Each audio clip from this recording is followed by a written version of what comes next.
tardes, mi nombre es Meline, voy a estar siendo la presentadora de esta entrevista. Hoy tenemos como invitada a Fernanda Ganuza, que es la jefa del Departamento de Género y Diversidad Sexual de la Municipalidad de Bariloche, y nos va a estar contando un poco sobre su trabajo también. ¿Qué tal? ¿Cómo estás? Buen día, muchas gracias por la invitación.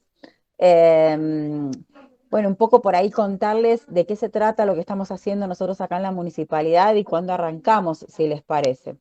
El área que en realidad es un departamento, se creó en el año 2018 a través de una resolución municipal donde se creó el departamento de género en ese momento y a partir del 2019 se anexó a ese departamento de género la parte de diversidad sexual que había arrancado a través de una encuesta a las personas trans que se hizo en el 2018. En el 2018 se empezó a gestar en el 2017 y se hizo finalmente en el 2018.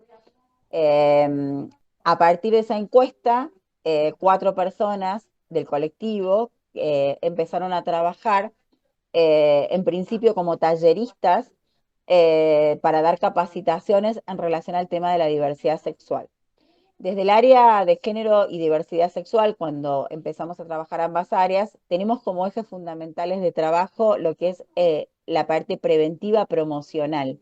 ¿Qué quiere decir esto? Que dentro del área trabajamos en la parte de prevención, ya sea y de promoción de derechos, tanto para el colectivo LGBTIQ+, como también para las personas o las mujeres o las identidades feminizadas que sufren violencia de género. Con lo cual, en la parte de este eje preventivo promocional, realizamos capacitaciones, talleres, asesoramientos dentro del municipio y también fuera del municipio. Este área ha ido creciendo a lo largo de estos años y también como parte de emergencia tenemos la parte de la Casa Refugio Amulet, que se creó durante el año 2010, que aloja a mujeres y a sus hijas que sufren violencia intrafamiliar o violencia de género, también a las identidades feminizadas que la sufren, y que estén en riesgo de vida inminente. ¿Qué quiere decir esto? Que no tengan red de contención familiar segura. ¿Qué quiere decir esto? Que sea de fácil acceso al violento, hasta tanto pueda tramitar la medida cautelar que tramita generalmente ante el fuero de familia o en el caso de que haya alguna lesión o algún delito, tramita ante el fuero penal. Entonces, en la casa se aguarda el tiempo hasta que salen las medidas cautelares y se elabora una estrategia para la salida de esta mujer y de sus hijas de la casa en forma segura. Puede ser a la casa de un familiar, si es de otra provincia, muchas veces se gestionan pasajes para que se vuelva a su lugar de origen, o se trabaja con algunas ayudas económicas, subsidios. Hoy por hoy contamos con los programas de Nación, como son el Potenciar o como son el Acompañar, que ayudan a que estas mujeres puedan tener una salida, porque generalmente quien ejerce la violencia es el sostén económico. En la parte preventiva promocional, tanto en la parte de género como de diversidad, asesoramos tanto al colectivo LGBTQ+, también generamos a partir de esto la ordenanza, la creamos, la ordenanza de inclusión laboral trans, en el del cupo laboral trans dentro del municipio, trabajamos en la creación de esa ordenanza y en la reglamentación de esa ordenanza. Hoy por hoy ya tenemos varias personas trans incorporadas trabajando dentro del municipio. No llegamos todavía al número o al cupo que estaba establecido, pero vamos transitando ese camino. A partir de eso se hizo un programa de inclusión laboral trans que se llama PILT en la reglamentación de esa ordenanza y que se empezó a trabajar con ese programa a partir de este año cuando se asignaron las diferentes partidas presupuestarias. ¿Eso qué quiere decir? Que se paga durante un determinado tiempo una ayuda económica que es como una beca para aquellas personas que quieran capacitarse o incluirse dentro del programa para poder tener diferentes capacitaciones y demás, o la terminalidad educativa del secundario. Entonces se los ayuda con una beca de un determinado monto, que en este caso son 8.000 pesos, 10.000 pesos que se están pagando, como termina, para que estas personas puedan tener esa suma de dinero y les permita, bueno, acceder al material, pagar el transporte o aquellas cosas que consideren necesarias para poder capacitarse. Sabemos que con el colectivo trans y con el colectivo LGBTQ+, por el tema de la discriminación, muchas veces no han hecho la terminalidad educativa, con lo cual esto es uno de los temas que hace a que en realidad la mayoría de las personas tenga dificultad en el acceso al trabajo registrado, ¿no? Al trabajo en blanco. También eso dificulta, obviamente, el acceso al sistema de salud porque no tienen una obra social o el acceso a una obra social, aunque hoy por hoy dentro del Hospital Nacional tienen una muy buena cobertura en el marco de la salud pública, no se da abasto en la mayoría de los casos, y entonces no acceden a una cobertura de una obra social por no tener un trabajo en blanco. También esto conlleva que también eso, no tener un trabajo en blanco y que sean informales, les dificulta el acceso a la vivienda. Entonces es todo como una cadena y por eso la necesidad de que estas personas pertenecientes al colectivo tengan la posibilidad de acceder a un trabajo. Y trabajamos permanentemente en esto porque nuestro papel, más allá de haber colaborado tanto en la redacción de la ordenanza original como del proyecto, como en la reglamentación del PILT, tenemos como parte, como el área, de hacer el seguimiento de las personas que están dentro del municipio, de entrevistarlas o de los posibles eh, personas que vayan a ser contratadas para poder hacerles el seguimiento, el acompañamiento, cómo se sienten y demás, y que nos consulten en caso de que vayan a contratar a alguna de las personas, porque en general nosotros tenemos como un listado de aquellas personas que pertenecen al colectivo y que están en situación de más alta vulnerabilidad. Después en la parte preventiva promocional hacemos capacitaciones dentro de fuera y dentro del municipio y fuera del municipio. Nuestros compañeros municipales hemos trabajado en el marco de la ley Micaela y la implementación de la ley Micaela, capacitando o haciendo talleres para nuestros compañeros municipales y también para los funcionarios políticos. Esto se fue suspendido o quedó en stand-by a partir de la pandemia, si bien se instauró un sistema de virtualidad o un programa virtual para la capacitación. A partir de ahora de volver a la presencialidad, de a poco vamos a ir volviendo a capacitar presencialmente con cupos determinados. Pero también hemos hecho capacitaciones virtuales en el marco de Ley Micaela en Centro Atómico, por ejemplo, y eso lo hicimos con la virtualidad a través del año pasado a mandos medios y superiores. También hemos hecho capacitaciones, bueno, a lo largo de todo el 2019 y 2018 y parte del 2020 hasta que hubo el aislamiento preventivo promocional en diferentes colegios y hoy por hoy estamos volviendo. De hecho, tenemos muchísimos pedidos para comenzar talleres en diferentes instituciones educativas de nivel medio, también en algunos casos de nivel inferior, como pueden ser los colegios primarios de los años superiores, pero también muchas veces hasta los docentes de los jardines o de las guarderías en el marco de la aplicación de la ESI nos piden que los capacitemos en ese marco para trabajar, porque también trabajamos con el tema de los cambios registrales, de acompañar las infancias trans, de acompañar las adolescencias trans, que este último tiempo ha habido muchísimas familias que se han acercado porque sus hijos, tanto en infancias como en adolescencias, como familias, ellos solicitan acompañamiento porque se les plantean estas cuestiones, tienen muchos miedos, muchas dudas. Entonces, desde el departamento hemos trabajado y hemos acompañado a estas familias. De hecho, hacemos encuentros mensuales con estas familias de infancias o de adolescencias para que nos planteen cuáles son sus dudas. Tuvimos contacto también con una médica del Hospital Fernández con el tema de la hormonización, de los inhibidores, porque bueno, son todas cuestiones que en realidad llaman la atención y generan muchas dudas y muchos miedos en estos padres con estas nuevas cuestiones que están pasando. También hemos hecho a partir de que estamos como área, hemos acompañado a más de 10 o 12 cambios registrales. ¿Qué quiere decir ello? Aquellos que en las infancias o en las adolescencias, para hacer el cambio en su DNI, del nombre de su DNI, en realidad requieren, además del consentimiento de ambos progenitores, de la firma de un abogado como patrocinante para que firme el formulario que solicite el cambio registral. También lo hemos hecho como parte de nuestra tarea.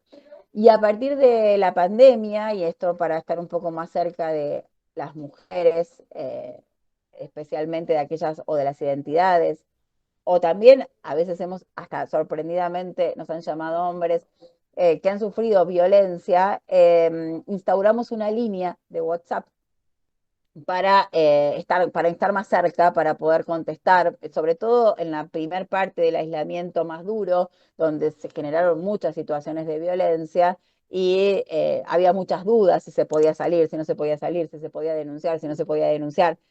Y bueno, esa línea igualmente sigue funcionando y es importante porque muchas personas no saben cómo acceder al sistema judicial o tienen dificultad o está sobrepasado y no saben cómo acceder a una defensor o a una defensoría. Van a hacer la denuncia y por ahí piensan que con eso es suficiente. Y la realidad es que toda denuncia tiene que estar acompañada por un patrocinio jurídico. Nosotros no patrocinamos jurídicamente desde la municipalidad, pero sí asesoramos. Somos puentes muchas veces entre la persona y la defensoría para tratar de facilitarle o acelerarle algún tipo de trámite.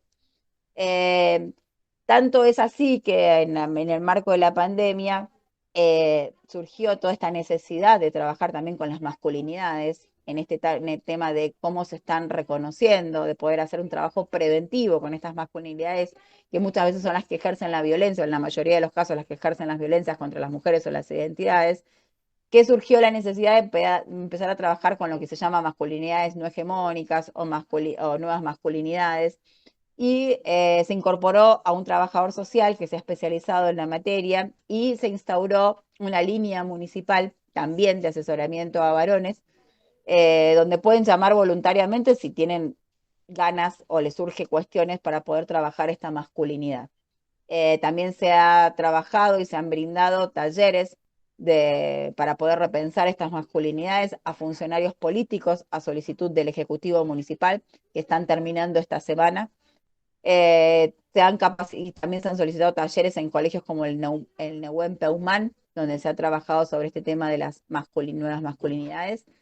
Y la verdad que para nuestra grata sorpresa, porque no sabíamos, al principio había empezado como muy controvertido el tema de la instauración de una línea para el asesoramiento a las masculinidades, cada vez son más los hombres que se acercan a voluntariamente, porque esto no es obligatoriamente instaurado por justicia, es algo que tiene que ser voluntario, porque nosotros consideramos que más allá de lo que en muchos lugares se hace y demás, que es necesario muchas veces recibir un taller en cuanto a las masculinidades, si es en forma obligatoria, si es algo que se le obliga a la persona y la persona lo hace porque tiene que cumplir. El tema realmente de lo preventivo funciona si la persona quiere hacer un cambio en relación a esto o se empieza a preguntar de por qué tiene este tipo de conductas y si las puede modificar o no las puede modificar. Así que esta es la novedad o el crecimiento del área en este último año que hemos incorporado y la idea es seguir creciendo. También este año y en cumplimiento de la ordenanza de emergencia en violencia de género que se amplió, empezamos a trabajar con un grupo de promotoras barriales, que son promotoras de derechos en el marco de la violencia, que han estado presentes en los diferentes CAT del municipio, en la entrega de los módulos, y ahora están haciendo una recorrida por los diferentes CDIs, o los Centros de Desarrollo Infantil, donde hacen una, o sea, una presencia, donde reparten un folleto que tiene el número de asesoramiento nuestro, tiene un violentómetro donde nosotros identificamos por diferentes colores los diferentes partes o diferentes formas de poder identificar lo que se llama las microviolencias, hasta el rojo, que es la violencia extrema, que es la violencia física, o hasta terminar en un femicidio. Así que este es el trabajo que hacemos a grandes rasgos. Después hay un montón más, pero básicamente es esto. Sí, es muy amplio, es abarcativo todo lo que hacen. Disculpen. Bien, remitiéndonos un poco hacia el turismo y hacia nuestro evento, la Feria de Educación y Turismo que tenemos, este año el lema que hemos elegido es el turismo sostenible como promotor de la igualdad de derechos y la diversidad cultural. Teniendo esto en cuenta y tu trayectoria personal, tu trabajo con el área, ¿cuál consideras que ha sido tu labor más significativa relacionándolo con el lema? En realidad, a ver, me parece que Bariloche siempre surgió como la posibilidad de un turismo inclusivo. De hecho, hay mucho trabajo hecho con el colectivo LGBTIQ+. Es una ciudad inclusiva y que se está trabajando en el marco de ello. Hemos trabajado también en su momento con un proyecto que junto con nuestros compañeros del Centro de Prevención de Adicciones en un proyecto que se llamaba Que la noche sea nuestra. En ese marco de ese proyecto, en realidad era visibilizar las violencias a las que estamos, simbólicas sobre todo, pero que después pueden terminar en otro tipo de violencias, que estamos sometidas todas las mujeres o las identidades en la noche de Bariloche. Puede ser a través de la cervecería, puede ser esta estigmatización de que por qué la mujer consume alcohol, de por qué se viste de determinada manera, o que le pasan tal o cual cosa porque la mujer tomó. Entonces, en ese marco trabajamos inclusive convocando a varios empresarios de Bariloche, de la parte turística. Tuvimos una jornada con la cual contamos con la presencia de María del Mar, ahora no recuerdo el apellido, pero que en realidad ya lo había hecho este proyecto en Buenos Aires. Y trabajamos en el marco de, bueno, varios empresarios cerveceros de la noche y también en su momento empresarios que tienen que ver con los estudiantes, sobre todo lo que tiene que ver con el tema de los diferentes discotecas o diferentes lugares de esparcimiento para los estudiantes que vienen a Bariloche, que están aglomerados por ahí en lo que sea, bueno, Rocket, esa empresa que tiene que ver con todos esos lugares de esparcimiento, para poder trabajar el tema del consumo de los adolescentes, de las identidades y de poder brindar como líneas seguras o corredores seguros. Este era un proyecto que arrancó muy bien, bueno, después fue interrumpido en el marco de la pandemia, pero donde varios empresarios, más allá de todo, empezaron a entender la necesidad de trabajar en una política de prevención para la violencia simbólica y para que sea realmente inclusivo. También en algún punto hemos trabajado o asesorado o plantear por lo menos el cuestionamiento en el marco de los baños inclusivos, esto de que no haya un baño para mujeres, un baño para varones, sino que los baños sean inclusivos. Y me parece que si bien todavía es incipiente esto, en Bariloche hemos logrado tener baños sin género en varios lugares y cada vez son más los lugares donde empieza a haber estos cafés o cervecerías y demás, donde tenemos baños sin género. Nos daban toda la cuestión del justificativo del por qué no, había un baño para unos y para otros, el tema de las dimensiones de un baño para hombres y de los mijitorios y de los baños. Bueno, la realidad es que nosotros consideramos que esto también es parte de poder incluir a aquellas identidades y sobre todo hoy por hoy sabemos que hay muchas personas que no se consideran binarias. Entonces, a estas personas no binarias es importante poder incluirlas también y cada vez son más. Yo creo que hay mucho por hacer. De hecho, me parece que es importante seguir trabajando coordinadamente con el área de turismo para poder generar un Bariloche mucho más inclusivo. También hay que seguir trabajando con la sociedad en la parte preventiva promocional para que frente a este turismo inclusivo no genere rechazo el que haya parejas homosexuales o personas no binarias o personas trans que vienen a usar diferentes, nada, de poder usar el esparcimiento de Bariloche, de los lugares públicos y demás, sin que genere este rechazo. Yo creo que hemos comenzado un camino, pero hemos trabajado también, por ejemplo, en el marco de eh, generalmente lo hacemos en diciembre, esto del pintado de las sendas peatonales, donde con los colores, que bueno, ahí nos ha generado así como aceptación como rechazo, porque coincide justo con la fiesta navideña, entonces el hacerlo, el pintado de las sendas peatonales con todo el tema de las cuestiones navideñas, genera como un contraste, pero ha generado varias cuestiones y varios movimientos que son positivos en esto. Entonces me parece que hay mucho para hacer, pero la verdad que cada vez se amplía más y tenemos la posibilidad de hacerlo. De hecho, quien está a cargo hoy del jefe de gobierno municipal nos brinda esta posibilidad, o la Secretaría de Desarrollo Humano Integral donde estamos, de poder trabajar y de poder incluir más. De hecho, desde el Ejecutivo Municipal fueron quienes solicitaron, por ejemplo, que se trabajara en el marco de las masculinidades con los funcionarios políticos, que se arrancara con los funcionarios políticos porque como en todos lados hay cuestiones a trabajar, a resolver, a empezar a cuestionarnos o a replantearnos o a reflexionar, no sé si a cuestionarnos, pero sí a reflexionar sobre lo que nos pasa, ¿no? Qué importante es el acompañamiento de la municipalidad, ¿no? De los cargos, de los funcionarios, del Poder Ejecutivo. Es muy interesante. Yo he tenido la oportunidad de hablar con con el intendente Genuso sobre esta área y la verdad es muy lindo el acompañamiento que se tiene, ¿no? Bien. Considerando la sostenibilidad, ¿no? Que es un equilibrio entre lo que es económico, lo social y lo ambiental. En tu rol actual, ¿vos considerás que manejamos un presente sostenible de cara hacia el futuro?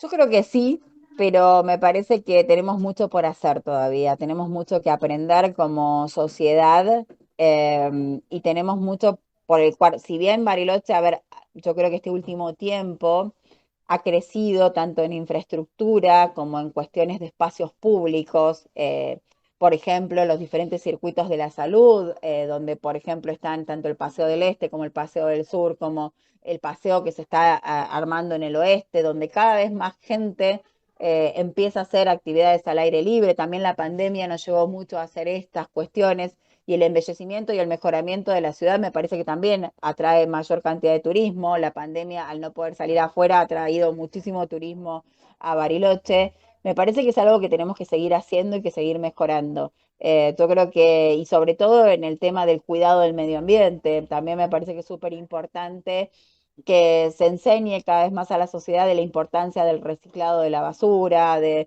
tener diferentes cestos de basura para diferentes cuestiones, de que no se ensucien los espacios como la montaña, donde a todos nos gusta acceder, o los lagos que no tengan la botella plástica, la bolsita, que cada uno se lleve sus residuos. Me parece que se han hecho muchas campañas en relación a esto, pero me parece súper importante que se continúe en este marco, ¿no? Claro. Eh, de que, que Bariloche tiene que ser un Bariloche sustentable, inclusivo, y que tiene que ser un Bariloche limpio para todos, porque es lo que nos va a quedar a futuro. Si nosotros no podemos cuidar nuestro propio lugar donde vivimos y no hacemos que el turista lo cuide, la verdad que se va a complicar. Totalmente. Bien, en el ámbito laboral turístico de Bariloche, ¿consideras que hay un cambio en cuanto a la inclusión dentro de la perspectiva de género?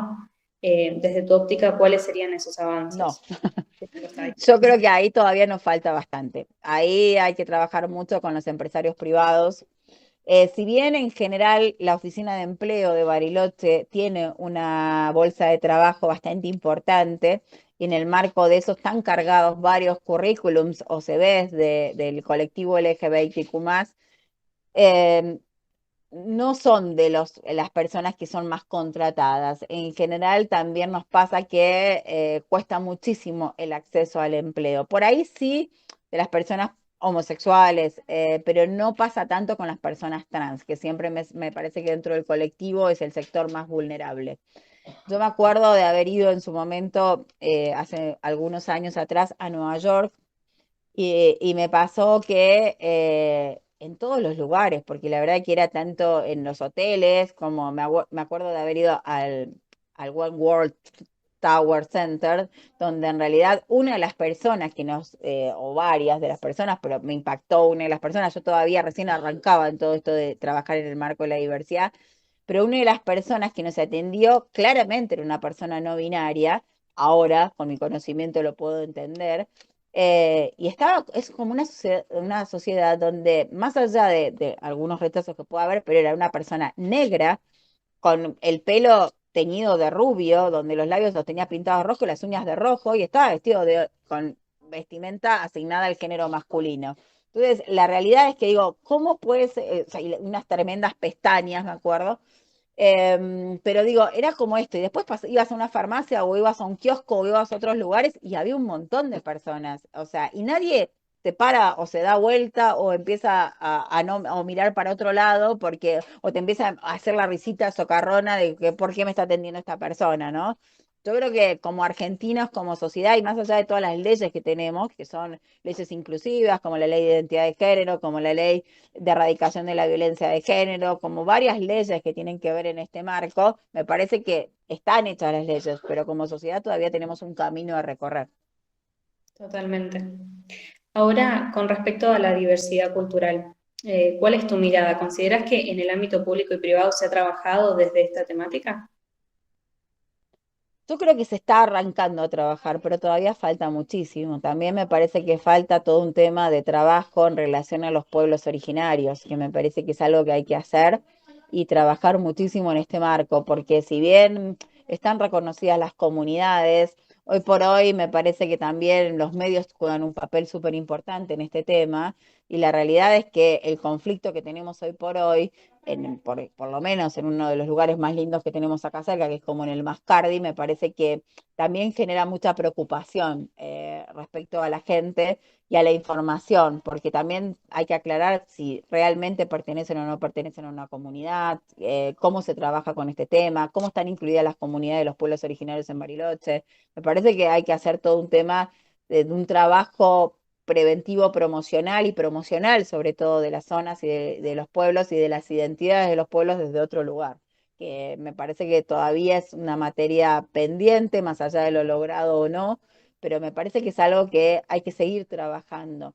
Lo que nos pasa como sociedad, que ante todo lo nuevo o ante todo aquello que nos genera algún movimiento, tenemos miedo. Entonces, me parece que y ese es un papel preponderante donde los medios tienen que hacer un papel mucho más de tranquilizar a la población, porque o sea, hay muchos que no consumimos el tema de las noticias, sobre todo, o elegimos qué noticias consumir o cuáles no, pero hay gente que permanentemente tiene un canal de noticias conectado.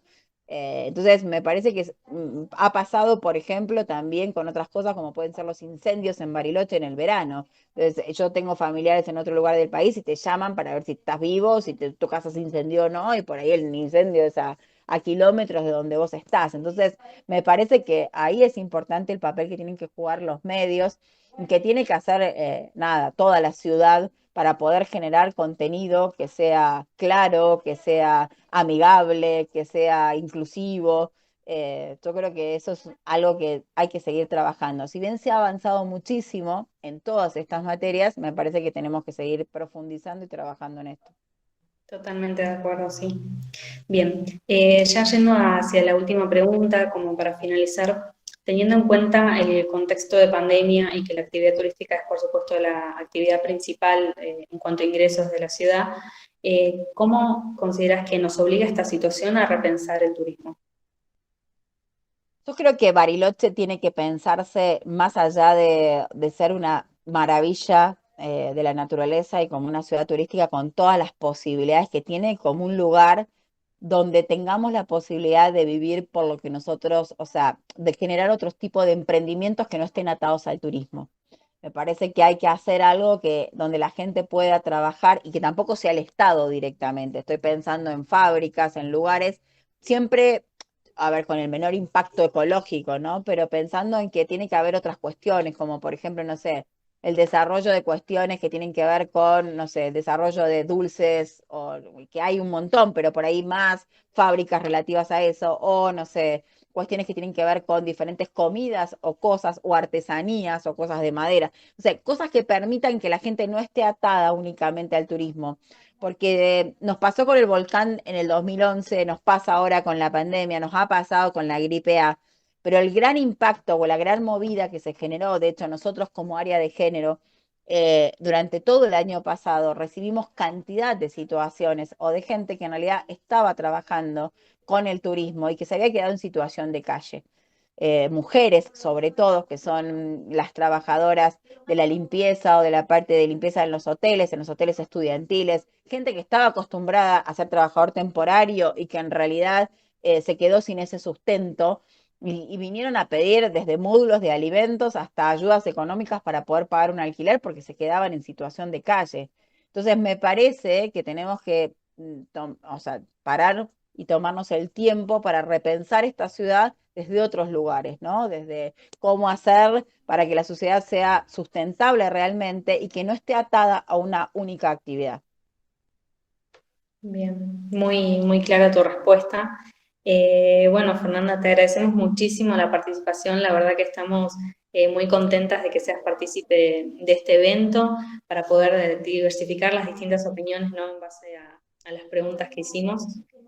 Bueno, nos interesaría también en un futuro poder concretar alguna charla, capacitación con el instituto también, porque todo esto se va sonando. Nosotros en 2019 lo tuvimos con mi grupo, pero Las horas bueno, que cada vez debemos se van hacer. sumando más Ujú. cosas. Así que nada, ha sido un placer, ha sido muy clara y bueno, esperamos que todo esto le pueda servir a la gente para ir enterándose un poquito más, ¿no? De cómo funciona. Muchas gracias. Obviamente está abierto el espacio, el equipo está totalmente dispuesto a hacer capacitaciones, eso es lo que nos gusta empezar a trabajar y a hacer ver todo el trabajo que estamos haciendo y la necesidad de que esto se replique en todos los ámbitos. Entonces, estamos totalmente dispuestos y abiertos a todas las convocatorias que nos puedan hacer, obviamente con un manejo de agenda que cada vez en estos meses se va a ir llenando cada vez más, porque en la medida que se fue abriendo esto, lo cual celebramos, cada vez tenemos más requerimientos de diferentes instituciones para ir y hacer diferentes talleres. Pero bueno, me parece súper importante, desde ya agradecidísima, me encantó poder participar en esto y poder charlar con ustedes y cuando quieran, no hay ningún problema, ya saben cuál es mi contacto y la forma de contactar al área, así que agradecidísimos. Bueno, muchísimas gracias.